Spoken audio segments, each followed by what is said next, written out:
هر انسان نه ګناه کیږي، لیکن ښه ګناهګار هغه دی چې هغه د الله رب العزت په در کې توبه وباسي، ګناهو کې توبه وباسي.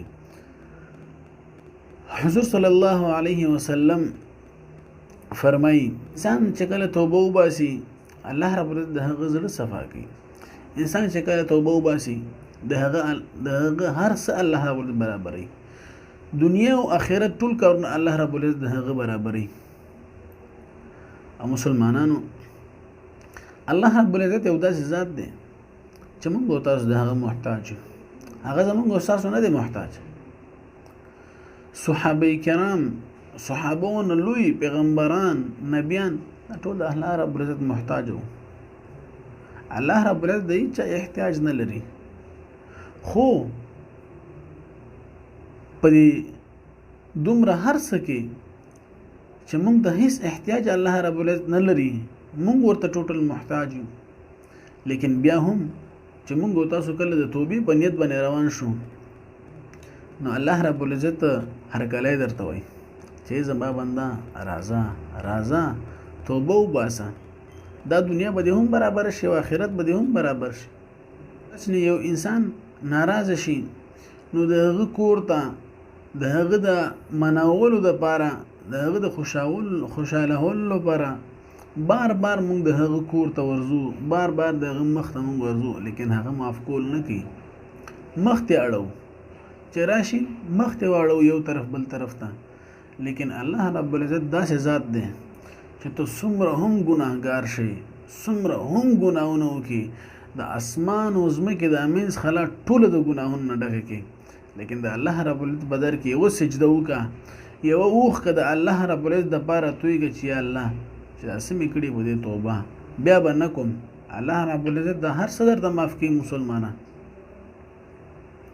لږ سوچ پکار دی، لږ فکر پکار دی.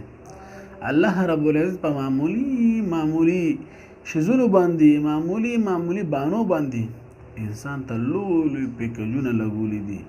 انسان لوی ګناهونه الله رب العزت ورته معاف کوي.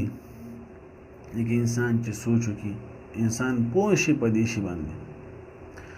مسلمانانو بني اسرائیلو کې یو نوجوانو هر شپه به یو جنۍ ځان ته راوسته د ځان د خوشحالولو دپاره او د عیش او د عشرت د وجې نه په دنیا کې سم مستو.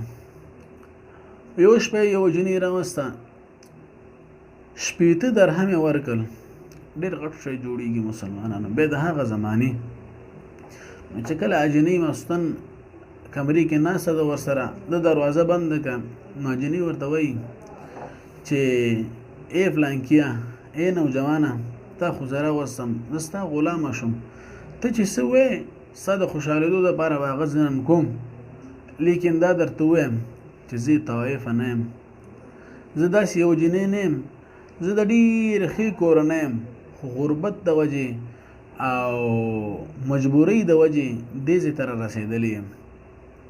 نو هغه جنۍ دومره وژړل چې اوښکې ښکته روانې شوې. نو د نوجوان په زړه باندې څه چل الله رب العزت وکړو، څه چل د دې په زړه باندې وشو، د دې نوجوان په زړه باندې څه چل وشو او د هغه زړه بدل شو. ټول عمر په ګناهونو کې تیر کړی و او د الله رب العزت مخکې سجده وکړه، اوښکې تویې کړې، الله رب العزت هر څه ورته معاف کړ. مسلمانانو موږ تاسو ته پکار دي د الله رب العزت په در کې اوښکې تویې کړو، زارۍ وکړو، منتونه وکړو الله رب العزت ته. دا دنیا به هم برابر شي او آخرت به هم برابر شي.